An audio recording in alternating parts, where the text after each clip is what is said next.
Call the October meeting of the Goochland Planning Commission to order. Madam Secretary, we have a quorum. Yes, sir, Mr. Chairman, we have a quorum.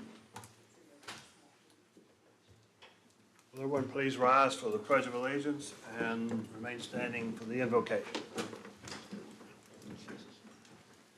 Pledge allegiance to the flag of the United States of America and to the republic for which it stands, one nation, under God, indivisible, with liberty and justice for all. Dear Heavenly Father, please guide this commission to make the right decisions during our meeting this evening. Please watch over our families, friends, and our men and women in uniform that help make our freedom possible. In your name we pray. Amen.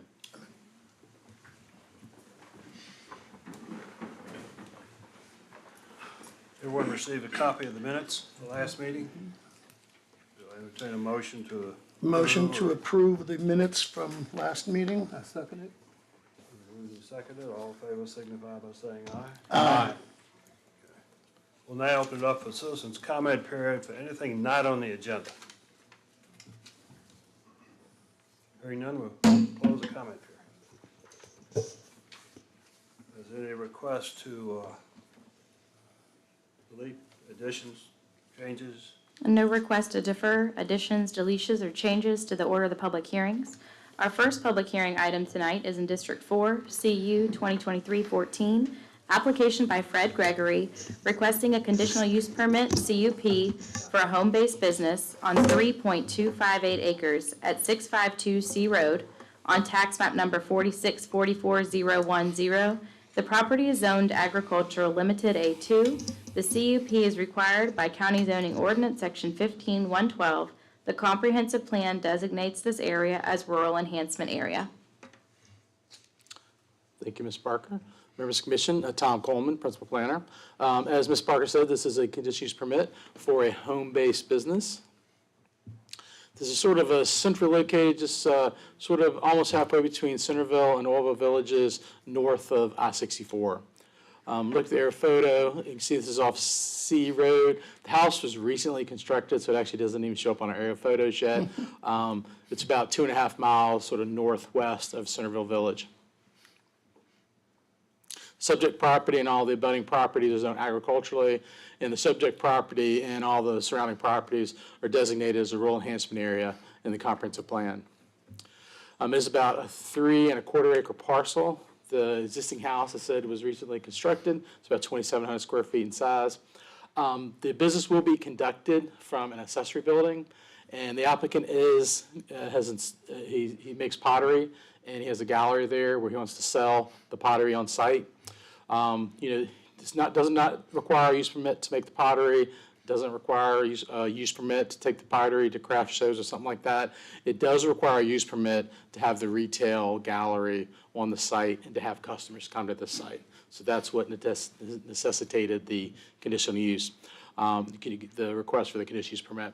The hours of operation will be limited to 11 to 5 on Friday through Sunday and by appointment. And the applicant indicated his application he would expect maybe 2 or 3 customers per week. This is generally consistent with the rural enhancement designation of land use plan, which does support strategies to support small business operations in the rural enhancement areas. There was a community meeting in August. There were 3 attendees, and at that meeting, attendees expressed did not express any concerns at that time. As far as the CUP conditions, the first one would allow the home-based business on the property. The second one, if he's required to have a POD, he would have to get his POD, his building permit, all those things approved before he could go into operation. The hours of operation I mentioned earlier, it's 11 to 5, Friday through Sunday, and by appointment. This condition number 4 does limit the activities or the accessory use to the accessory structure. The 5th one would require that any parking for the use be on site. Number 6 would limit the size of the sign. This would be recommended for a 5-year approval. And the last condition is our standard condition regarding the transfer or lease of the property. And that concludes my presentation. So this is not an additional structure. This is all contained within the existing structure. No, he has 2 structures already that are constructed. So this would be utilizing a part of the accessory structure. And And the hours of operation is strictly for the selling on the weekend. That's just the hours that the customers could come to the site, that the gallery could be open for the retail sales. Okay, any other questions? Thank you. Would the applicant like to speak? I know everybody wants to get home to their families, so I don't want to do too much. But Tom asked me if I had a presentation, and I really don't. So I'm Fred Gregory. I'm 74 years old. This is my 51st year making pots. So I just lucked into it. And I love everything about it. So we moved to Virginia about a year and a half ago from Wisconsin. I have a daughter and a son-in-law and 2 granddaughters here, so you can guess why I'm here. And then we have another daughter in North Carolina. So they all kind of moved south, so we're south, and we're sure happy we don't have to drive 860 miles every time we want to see them. The lack of snow done, Bob? I didn't mind the snow, but my wife didn't care for it that much. I had a tractor with a heated cab, with a blower in the front. So the first thing I'll show you, this is my first granddaughter, 18 months old. You can pass it around, making her first pots.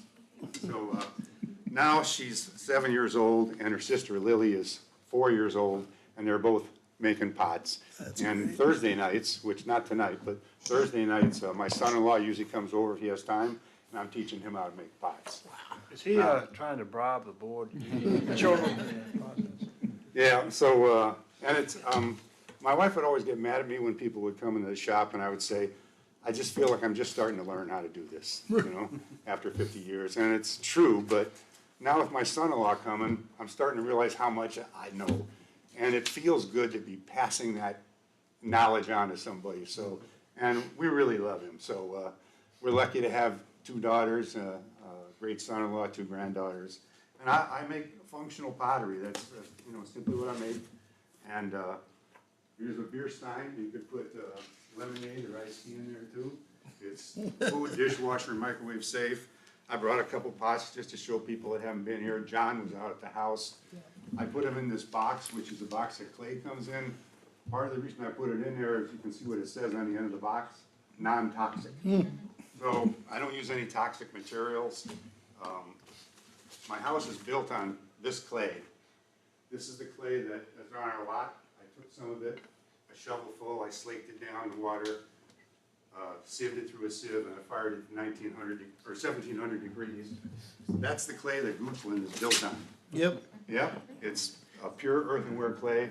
You can add that to a stoneware clay, but if you make pots out of earthenware clay, earthenware is porous. So I make stoneware pots, they don't need a glaze to hold water. But the glaze is there for, you know, cleanability and for aesthetics. Cool. So I just make simple things. A dinner plate, Oh, nice. I don't know, just, like I tell my wife, I feel like I'm just starting to learn, so, and, I've made over 60,000 pots in my life, on a part-time basis. So I was an engineer, and I worked as I could making pots, and I just love everything about it. And, if I make these pots, well, I gotta find something to do with them. And so I sell them. I don't make a lot of money doing it, but I love talking to the customers, and it's I just feel extremely fortunate to have found something I love to do. The last 20 years or so, pretty much full-time. Now I go out, I can work about 5 hours, 4 or 5 hours in the shop till my back starts to hurt. Then I take a break and I come back out, and I just love everything about it, and simple stuff. Mr. Gregory, what's the name of your business? Pardon me? What's the name of your business? Goochland Pottery, LLC.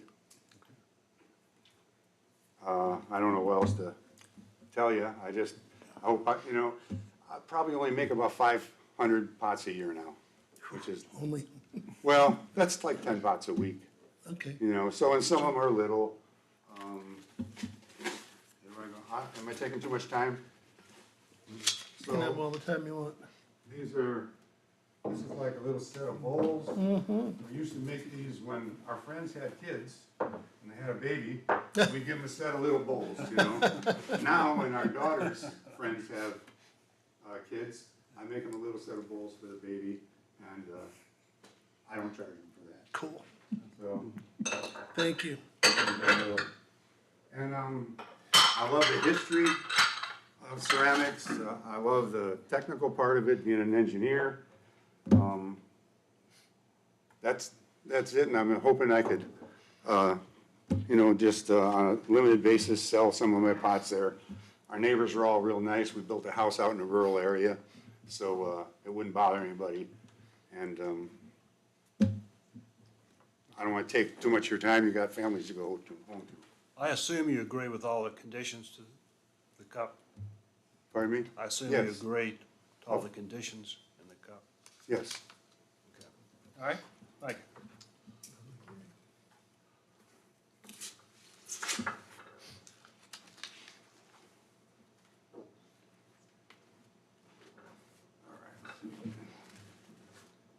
Does anybody have any questions? You have your photograph there Oh, as well. that's Juniper Rose. And I did have a presentation I actually dug out from a long time ago. I'm not gonna bother you with that, but I used to go around and do demonstrations at churches and at high schools and in middle schools in Wisconsin, and I do that for free in the library, and I would do it here. I'm gonna call up Goochland High School and see if our teacher would like to bring some students out to tour the shop, or if I could go in there and do a demonstration for them. And I did a demonstration at the grade school several times around our old house in Wisconsin. And I told the kids, I go, I'd really love to do this as good as a second job. There's no benefits, there's no health insurance, you don't get any vacation. And then the teacher would send back, the notes that the kids wrote.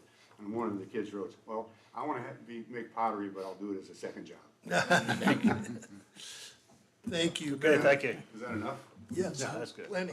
All right. We'll now open it up to the public. Any comments from anybody? Any questions? You didn't see my granddaughter, 18 months old, making her first pots. Questions? No public comments? We'll close the public comment period. I would like to, Okay. I will, grab my sheet here. Thank you, sorry. What? Um, I don't know. He said I can go back. I'm gonna move, if I can leave it. I move that the commission recommend approval for the conditional use permit of CU 2023-00014 for home-based business at 652 Say Road, subject to the imposed conditions as presented. Second. All in favor, signify by saying aye. Aye. Opposed? Motion carried. The motion to recommend approval passes on a 5-0 vote. This case will be scheduled for public hearing before the Board of Supervisors on November 1st, 2023, with a recommendation of approval from the Planning Commission. Our next item is in District 5, CU 2023-12, application by KPB Realty LLC, requesting amendment to conditional use permit CUP CU 1994-7 to allow automobile repair with major repair undercover on 3.647 acres at 480 Hilton Road on tax map number 6470B1T. The property is zoned Business General B1 and Agricultural Limited A2.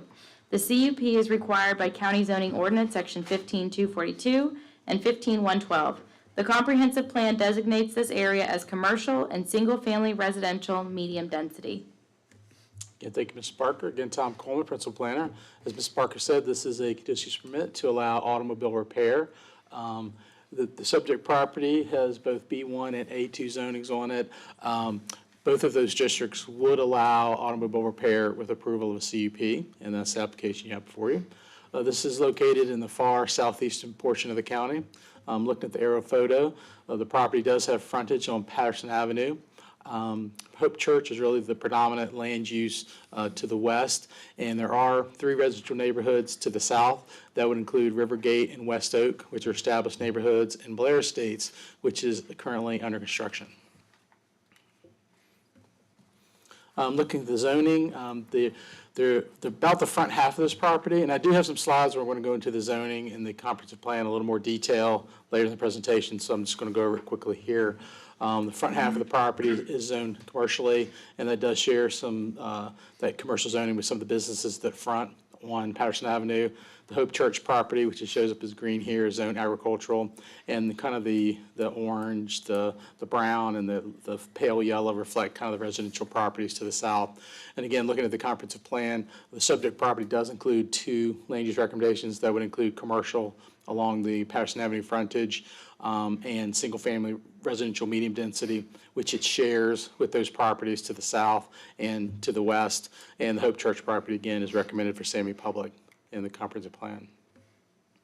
The site does feature an existing 10,000 square foot sort of commercial flex building and a communication tower.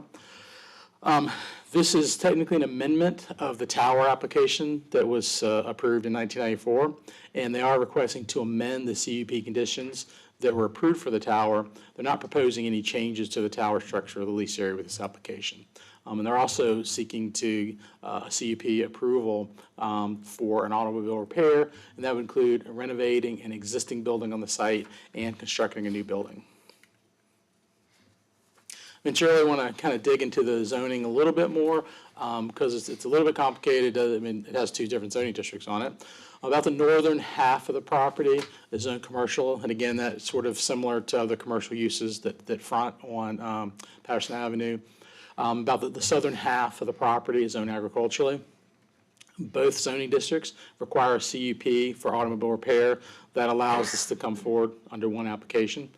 The existing building is mostly in the B1 district, and generally it would be allowed to do any B1 uses that would be allowed by right, such as a restaurant or convenience center, et cetera. And it does need a CUP approval for auto repair. The southern half of the property is zoned agriculturally.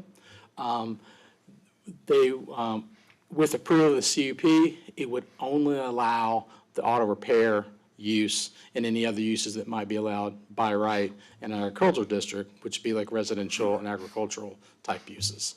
And of course, also the existing tower. The tower is allowed with a CUP pretty much in any zoning district and in any land use plan designation. And again, looking at the comprehensive plan, the very front of the property is designated as commercially. The bulk of the site, most of it is actually in that single-family residential medium density designation. And as in the automobile repair business, it's consistent, obviously, with the commercial, but it's generally not consistent with the single-family residential medium density designation. And again, as mentioned earlier, the tower, properly regulated as a CP use, is generally acceptable or may be acceptable in any zoning district or any land use designation. Just a picture of the existing building. As I mentioned, it's about 10,000 square feet in size. There's been a number of commercial uses. Currently includes a pressure wash for sales, but a lot of it's vacant. It's been used commercially for many years. There's no automobile repair there now, but it would require the CUP approval for the auto repair. Hilton Road is actually it provides access to the existing building and to the tower. It's essentially a private road or private access easement that really traverses the property. It's a variable width, and it's about 1,300 feet in length. And as I mentioned, it provides access all the way to the rear of the property. Just sort of a little bit of background of the site and kind of some of the surrounding uses. Give you an idea how this area has developed over time. The tower and that flex office existing building on site were approved in 1994 and 1995. The residential developments around it, Rivergate was rezoned in 1996, West Oak in 2002, and Blair Estates in 2021. Hope Church got their CUP approval in 2006. And there is a CUP on the property to the north for auto sales that was approved in 2021. So I guess one takeaway from this is that the structures, the building and the tower really were here before a lot of the other uses developed over time. And again, get into a little more detail about the specifics of this application. They are looking to amend the conditions that were approved for the tower, and they want to add the auto repair use. When we talk about the 1994 CUP, that included there's one condition that has to be approved to allow this to proceed, and that would be there was a condition that limited the use of the property to the tower only. So under the current CUP, there is a condition that says that the tower use can be the only use on the property. That does have to be deleted for the application to be approved to continue. We're adding a condition about the vegetated buffer that really would require that the vegetated buffer be left intact and that any trees that would be removed would have to be done as part of a land use plan. The idea there is to try to maintain, except what is needed for and what's going to be added related to the auto repair use, to keep the buffer, especially to the adjacent residential properties, intact. This is just a site plan, just to give you an idea. This is what was approved in 1995, I believe, for the 94 CUP. And it does show the tower at the sort of the back of the property, and it kind of shows where the existing building was. As I mentioned earlier, those were really developed at about the same time.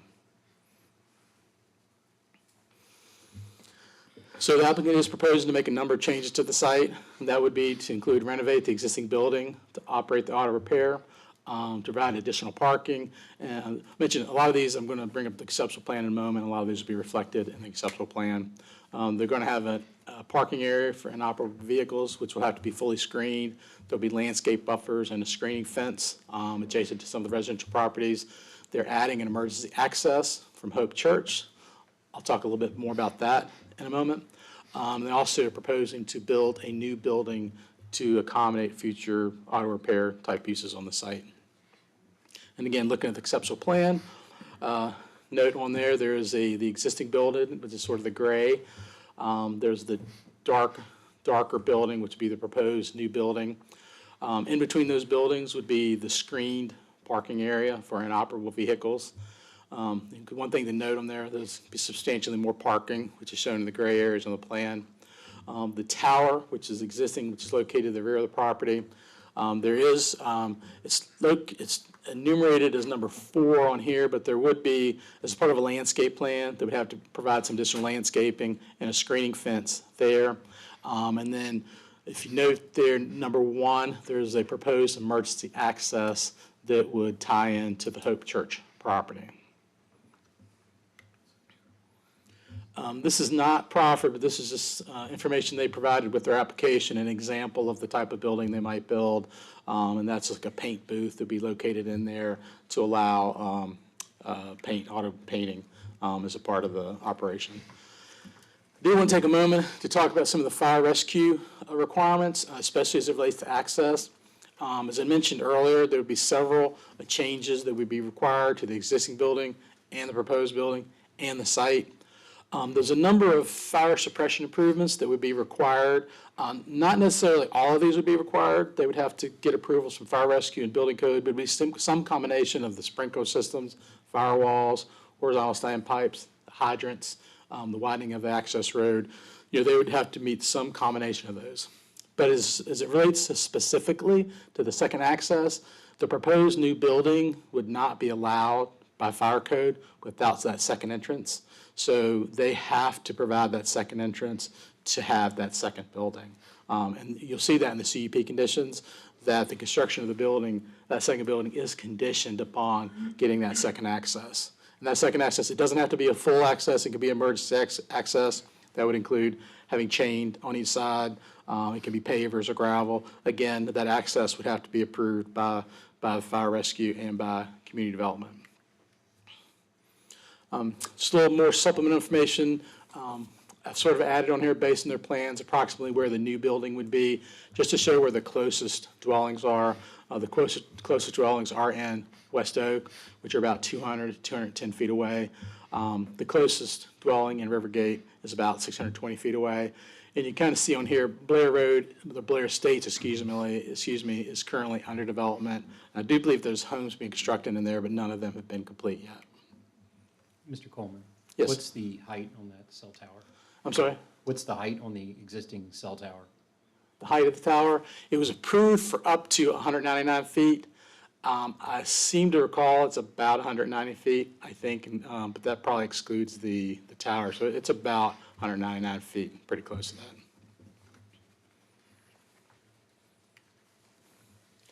that. There was a community meeting held at Hope Church in July. There were about 20 attendees, including Supervisor Peterson. The attendees raised a number of concerns, had a number of questions about the proposed operations and the proposed improvements. They were concerned about noise and odor from the paint and repair operations.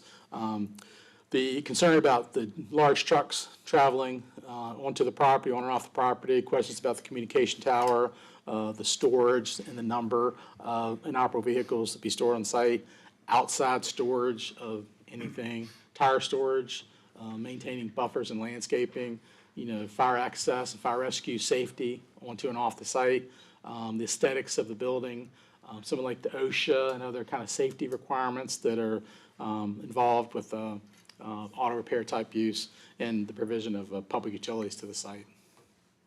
Subsequent to the community meeting, staff has received 2 communications in opposition to the request. Now, as I move into the conditions, the first set have to do with the communication tower. I'll go over some of those, especially the changes, and then the second set would be related to the proposed auto repair use. The first one is just an update. We do have a standard condition that would allow the communication tower to operate on the site. Number 2, we kind of deleted the buffer reference there, but we added number 3, which would require, allow some more specificity, that they would have they'd have to leave the existing vegetative buffer intact, but any trees that were removed would have to be removed and approved as a part of a landscape plan, so that we have an opportunity to kind of holistically look at anything that's being removed, anything that's being replaced, to try to maintain the integrity of the buffer. Number 4, we added one that says it cannot be lit. 5, 6, and 7, again, those are just carried forward from the previous approval.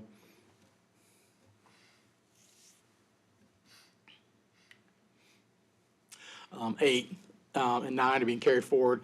You'll see the one that is struck out, that's really, I guess, the key one, is that C, because in removing that one, the one that states the property shall be used only as a tower site, that one would have to be deleted for another use to be approved on the site, which would include the auto repair use.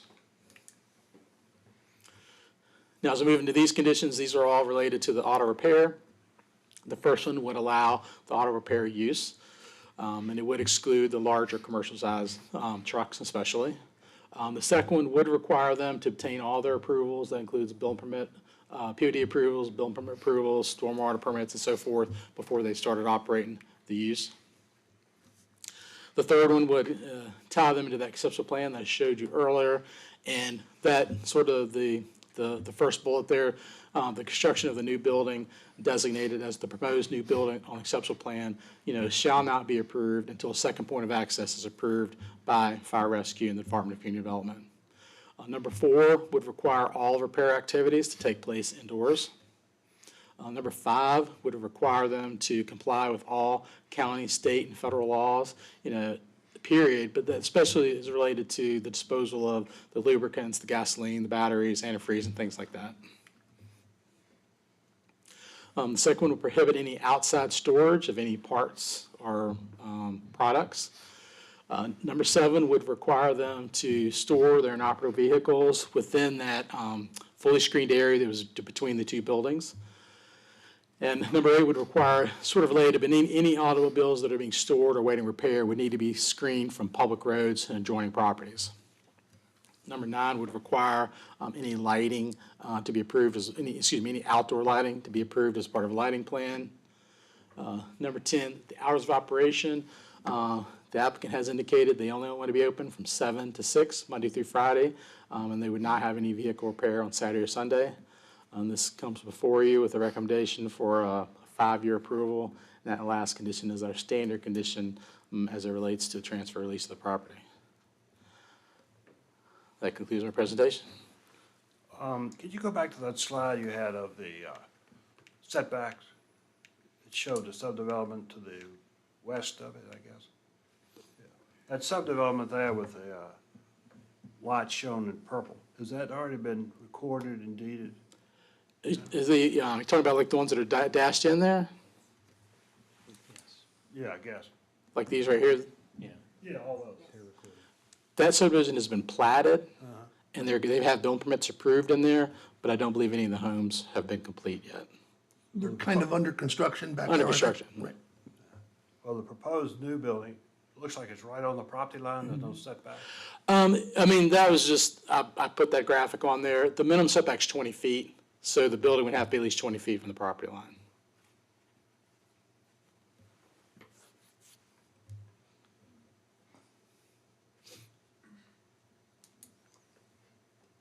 And this is Patterson Road on this in the front here.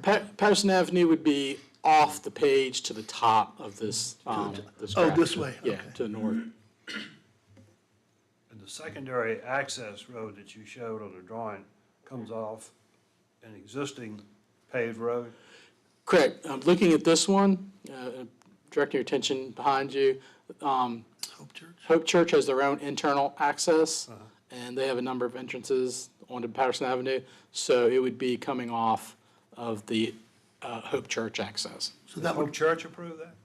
Hope Church would have to approve it. And I can defer to the applicant about any communications they've had with Hope Church, but we would require Hope Church would have to be party to any kind of maintenance agreement or cross-access agreement as a part of their plan of development. But right now, they haven't agreed to it. Right. Well, I would defer to the applicant to see whether they've agreed to it and how they've agreed to it. so then they would have traffic coming off of Patterson through the Hope Church It would property?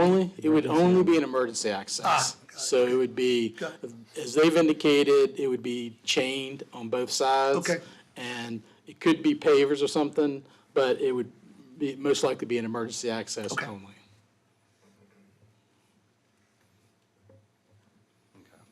Yeah, so there would not be daily traffic traversing that. Nice.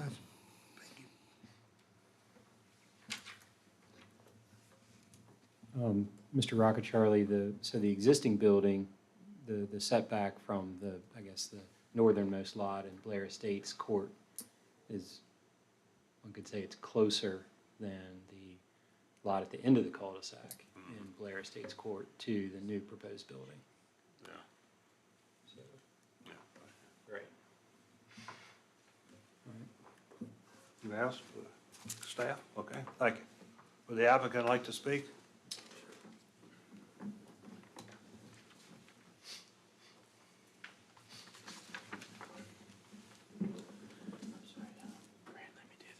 Yeah. Let's go to the concept, yeah, go to the conceptual map. Great. Friends, thank you, Tom, thank you for all of your work behind the scenes, and thank you to the commission for entertaining us. I'm rethinking my entire presentation because I did not bring pictures of my granddaughter. I don't have one. I brought Jimmy as a prop, and Hope Church is here with us too. And I have some painting and other handouts that I'll give you in just a few minutes, but just want to say again, thanks to everybody, and thanks also to the neighbors who attended the community meeting. We have taken we have taken their concerns into consideration both in our design and in our responses tonight. Jimmy Koontz, Koontz Paint and Body. We are proposing. I'm sorry, my name's Grant Hayes. You met me before. I used to work for the church, and now I work with Could you Jimmy. give your address, name and address? Grant Hayes, my address, my physical home address is 3501 Moss Side Avenue in Richmond, Virginia, 23222. And I'm Jimmy Koontz. I live at 4204 Worcester Road in Waco, 23228. So, what we wanted to share with you is just that we believe that the model for the business we're trying to create is, while certainly requiring a conditional use permit today, we think it's very in line with the character of the type of development that's been going on in this commercial corridor. It's a unique piece of property with, obviously, as Tom showed, the commercial in the front and the ag in the back. There's really no other use for the property it doesn't have a lot of commercial value, certainly to Jimmy who owns the property, other than to operate his business on it. The good thing is that the nature of the business is very public facing and public serving, and so therefore we feel like it's a good alignment for these transition spaces that exist between commercial zones and residential zones. They can be very challenging and tricky everywhere, So you certainly want to have a business in there that operates really at the behest of the community. And so we think that there's a good alignment to that. Jimmy utilizes cutting-edge operating systems in his business, standards that mitigate impacts to the neighbors. We'll probably hear more about this, but I wanted to share specifically, and if you apologize for my reading, I've got some pretty technical notes in here that I wanted to share. Specifically, the things that we were trying to address publicly were the noise. So all equipment, motors, pumps, and so on are contained within the building envelope. The loudest rated pieces of equipment employed are dual 10-horsepower motors for the paint booth, enclosed within an insulated cabinet, and they measure about 74 decibels. For comparison, a residential shop vac measures at 86 decibels. The rotary screw-type air compressors employed produce even less, only 68 decibels. And all of this activity takes place behind closed doors in an insulated building. Regarding the smell, and if you'll permit me to share a few of these things. And so if I can speak up while Grant's doing that, I had the head of the HOA from one of the subdivisions, and I guess the vice president come down. We were carrying on a conversation beside the compressors I have, and both my paint booths were running. And they're like, "You can turn them on now, Mr. Coons." And I'm like, "They're on. Like, I can't shut down working people for us to show off." So they're running right now. We're talking, carrying on a conversation. And we use, they were worried about, I know Grant's gonna tell you more about that because he's better talking than I am. They were worried about paint fumes, and this is in 1970. We used water-based paint. I took them in the mixing room, and I asked them, I said, and the mixing room's very contained. It's like 6 by 8. And I asked them, I said, "Do you smell anything in here?" And they did not. It's water-based. Can't drink it, but it's made out of natural pigments and water. And that's what we use to put on cars nowadays. So the days of solvents and toxic fumes are 20 years behind us. So I'll let Grant take over. Not much to add to that. Yeah, solvent-based paints are a thing of the past. Modern paint application utilizes waterborne. They're environmentally safer, produce less odor, improved air quality. Like I said before, painting takes place completely inside of an enclosed booth, inside of an enclosed building.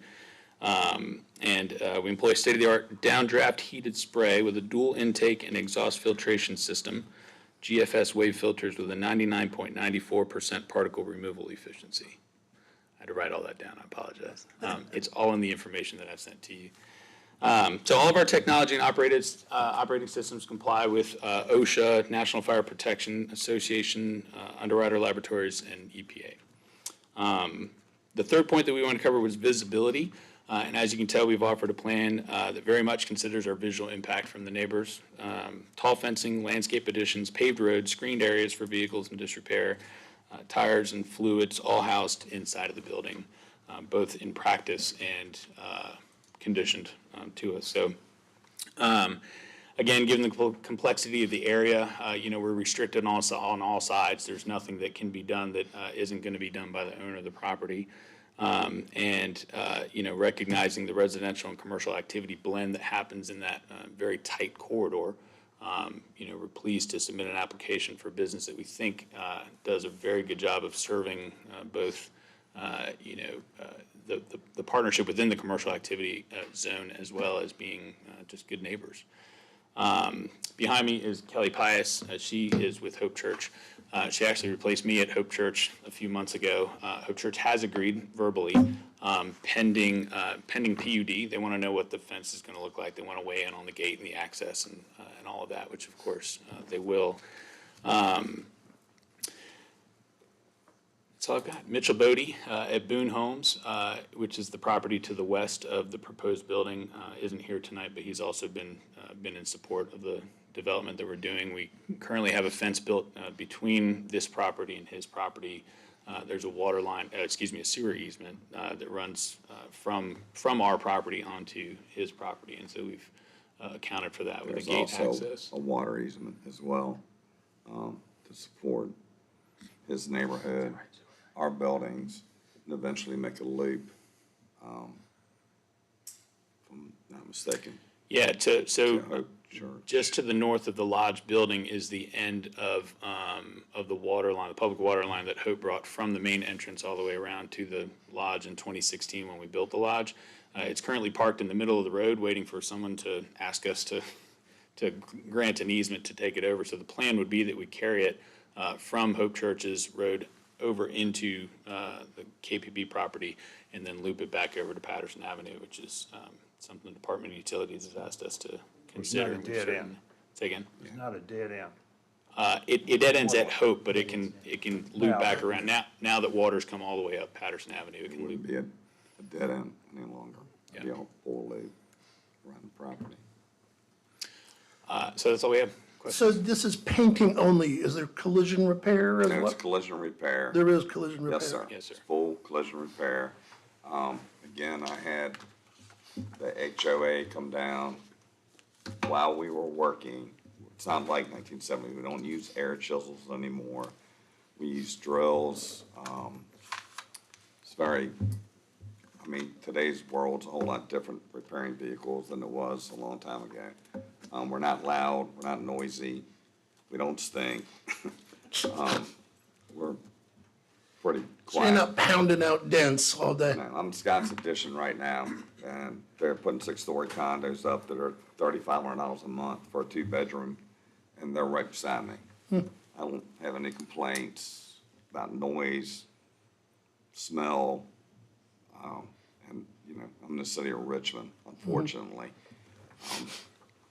So we blend in, so it's not, their concerns were noise and smell. And I think we addressed that with the neighborhoods behind me to let them, I mean, I invited them down. They have nothing to hide. Yes, sir. You mentioned that you would just be using water-based paint. But Yes, isn't sir. Clear Coat still solvent-based?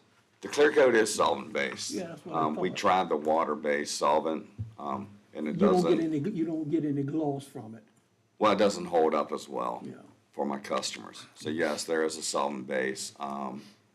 The waste from that, in a month's time, we pretty much put in a 5-gallon can. I have, Crystal Clear comes and so I have to go in the city and everywhere else.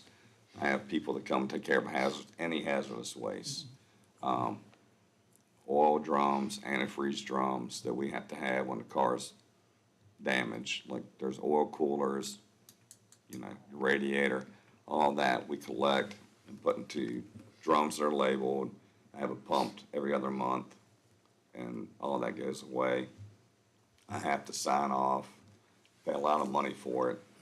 So they have to, because these are companies that are approved to get rid of any kind of hazardous waste. Doesn't go on the ground, it doesn't goes in a barrel, and it gets pumped out, said every other month. And this is body and paint only, this is not, like, engine rebuilding or? No, sir. Just collision. It's the last thing I want to do. One other question, what is the height of the proposed building? We have not yet proposed a building, but we don't intend to build anything much bigger than the one that's there now. Which I think has a 20-foot ceiling. That's 2 stories. I think it's about a 32-foot peak. Okay. The folks in the building currently, are they gonna stay there, or are they gonna have to vacate that building so that you can move your business in, and then you will expand into the new building? Says right now, I have 2 tenants in the building that I have. I have half the building empty, which I'm getting ready to rent out. Only until this is up. My original intentions were to use half the building to start, which I'm not. I want to put the new building up and move everything there, because the paint booths aren't easy to move. They're $185,000 a piece. You have to put a pit in the floor, which is just for air movement. The air comes in, circulates down around the car, goes through a pit, and it goes through an exhaust system. First goes through a pretty robust filtration system. Yes, it's robust coming in because we don't want dirt and paint, and robust going out because there's no overspray coming out of, even with the solvent-based clear. And the only reason I don't go to water-based clear yet is only because they haven't gone along far enough to make it quality worth. So that's the only reason. We tried it because I wanted to be all green water, you know. It just didn't work. I have a question. So everything will take place indoors, so even the mechanical corrections on the car frame or body panel removal, the space is climate controlled, the entire building is. Yes, sir, it will be. Yes, sir. So it's not like you would have the bay doors open, working on cars. When it's 75 degrees outside and I'm out here in the country, the door's gonna be open. Because, I mean, we like fresh air too. Okay. Not noisy, even the door. And the door's gonna be not facing any residential. They'll be facing towards Hope Church. Again, I leave my doors open in Scott's Addition when it's 75 degrees outside. When it's low humidity, right? Yes, we all like fresh air, and I don't have any complaints, so I'm not gonna tell you a lie. Yes, when the weather's nice, we'll leave the door open, because we all like a little sunshine. Is the exhaust for the hoods up through the roof or at the sidewall? It goes through a side filtration system, and then, yes, sir, it does go through the So roof. it won't be aiming at the residential area? No, sir. Back there. It has an actual, like, Mushroom hood. yeah, a mushroom hood that tunnels the air, goes out, comes back down on top of the roof. And I'd be more than happy to take anybody on the roof of the building I have existing right now. There's no overspray on the roof, and trust me, if particles are coming out, it'd be on the roof, because it blows it right back down on top of the roof of the building. This is an insulated metal building, Yes, sir, it will be insulated metal building. which helps the noise. Yes, sir. Absolutely. You know what color it's gonna be? We have not submitted for that. Because I plan noticed one of the development yet. requests was that it'd be a brown color to blend in with I the was- trees and the shrubbery. Yes, sir, I was gonna say, Not shiny shiny galvanized. we'll do a low gloss, but I was trying to do something that would blend in with the agriculture on the backside. Now, the front side might be a little bit more showy, but the backside facing the residence would be something to match the agriculture so that it would be less noticeable. Paint trees on it, and shrubbery. I'm not gonna paint a scene on it. We'd be open to whatever suggestion is made. All right, any other questions? Okay, thank you. Thank you. I'll open it up for a public comment period now. You have 3 minutes.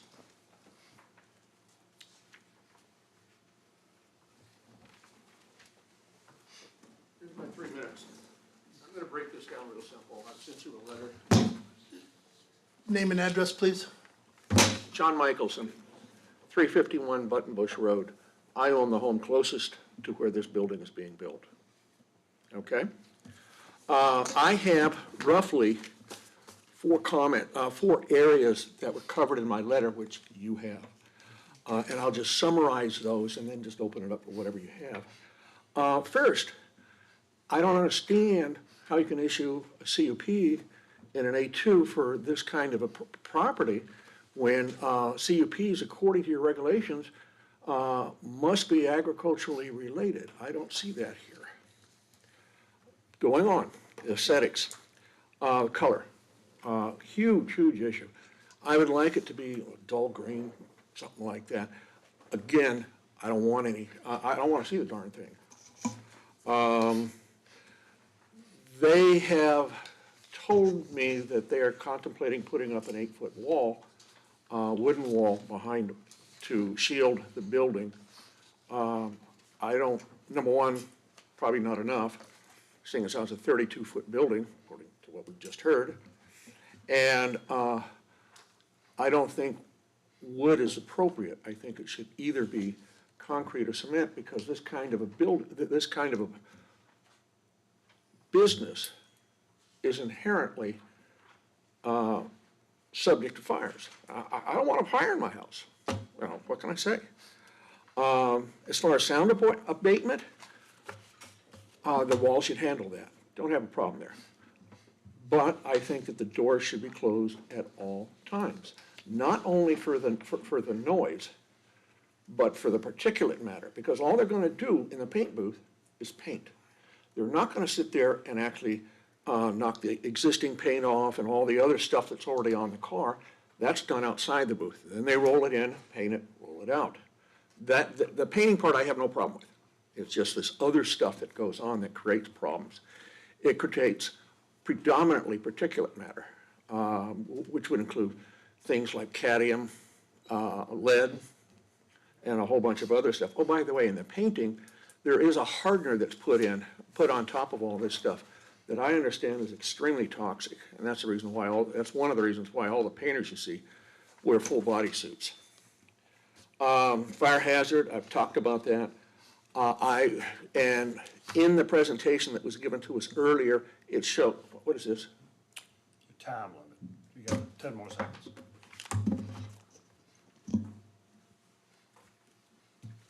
Any other comments?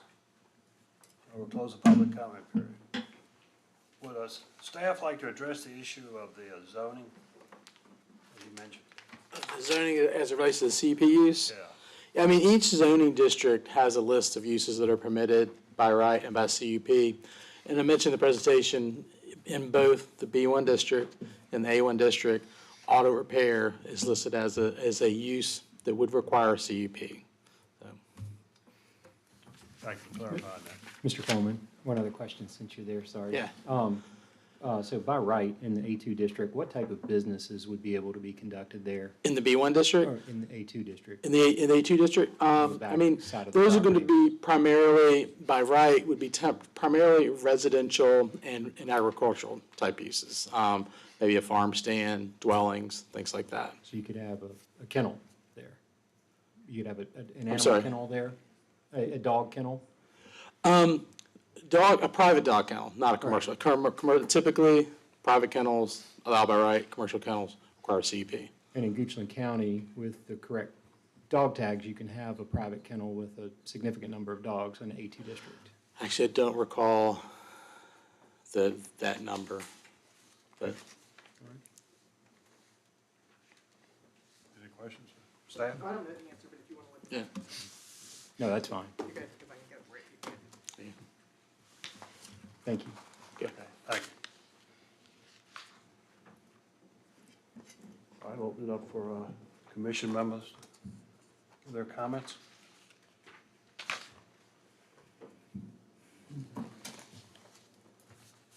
Toby Basham? Oh, it sounds to me like they're taking a lot of precautions to make it as safe and as clean and less noisy as possible.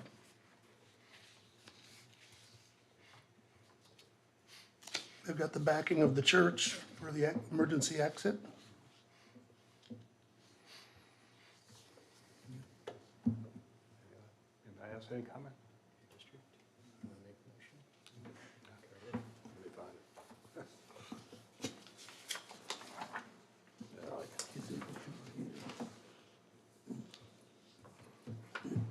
All right, I move that the commission recommend approval of conditional use permit CU 2023-0012 for automobile repair at 480 Highland Road, subject to the imposed conditions as presented. I second it. Been seconded, all in favor, signify by saying aye. Aye. Opposed? Motion carried. The motion to recommend approval passes on a 5-0 vote. This case will be scheduled for public hearing before the Board of Supervisors on November 1st, 2023, with a recommendation of approval from the Planning Commission.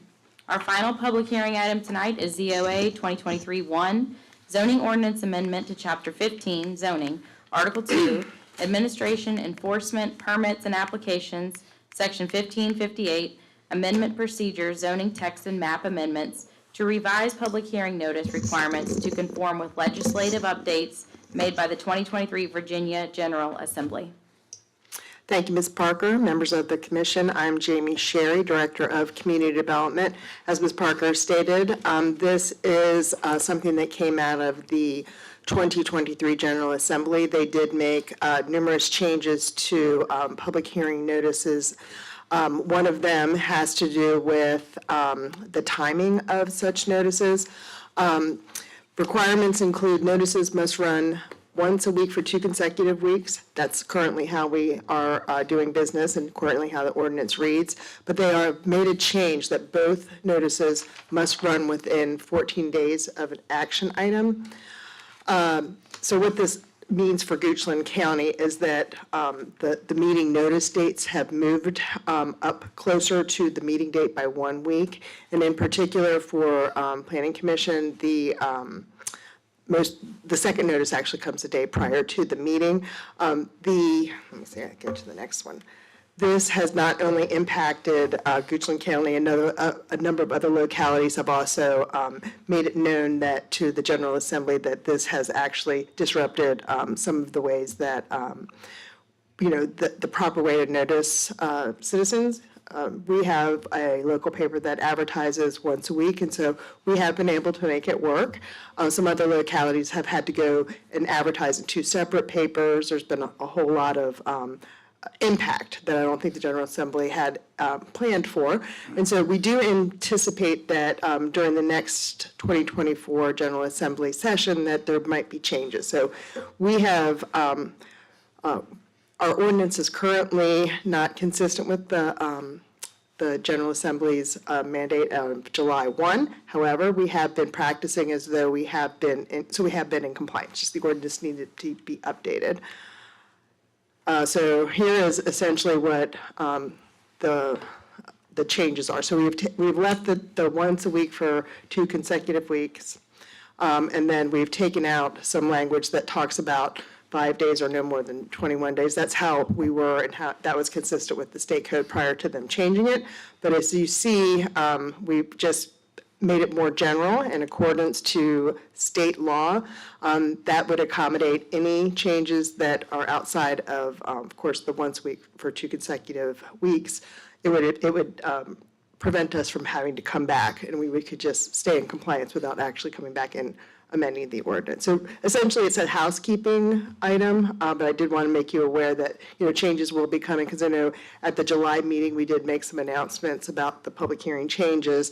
I believe that those changes might, again, change, but our ordinance will not have to be. So that's kind of quick, hopefully short and sweet, but I'm able to answer any of your questions, please. I guess we have no choice, right?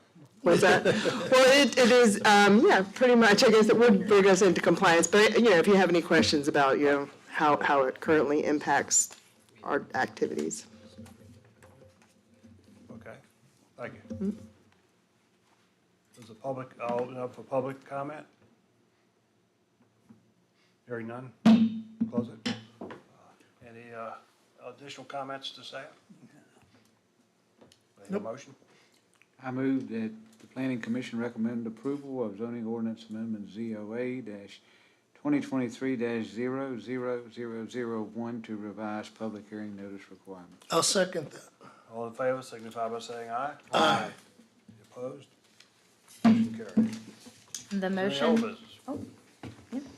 the motion to recommend approval passes on a 5-0 vote. This case will be scheduled for public hearing before the Board of Supervisors on November 1st, 2023, with a recommendation of approval from the Planning Commission. We have no old business.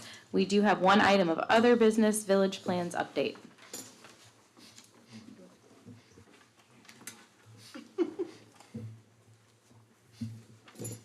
Good evening, Commissioners. Crystal Onitis, Deputy County Administrator. And for the record, I hope this is the last time we're providing an update on the Centerville Small Area Plans for quite a while. And if they ever come back, maybe we'll give them a new name.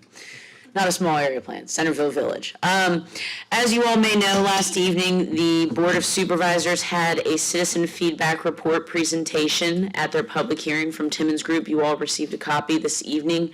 Out of the 230-some individual responses and overall 679 amendments that were proposed, a consensus and clear path forward was not evident As such, after board discussion and the public hearing that was had with the packed room here, the board did vote to deny the plans. At this point in time, the county and its staff have been directed to work on other deferred priorities that have kind of taken a back seat at this time due to this planning process that began in February 2022. So for instance, we'll be focusing on things like transportation planning, updating master Parks and Recreation plan, implementation planning from our courthouse village plan. So other things that are in the queue and also of need will be taking priority. Happy to answer any questions. Thank you. I will note that all materials received through the citizen feedback report and everything prior to will be archived and kept on file, and they are part of public record. Thank you. Thank staff for all their effort and work on this, Ditto. 24 months. Yes, it's been an effort. But thank you, and thank you all for your participation in the process as well. I know it was not easy for any of us or yourselves. Thank you. Anything else? No, sir. Glad the meeting adjourned.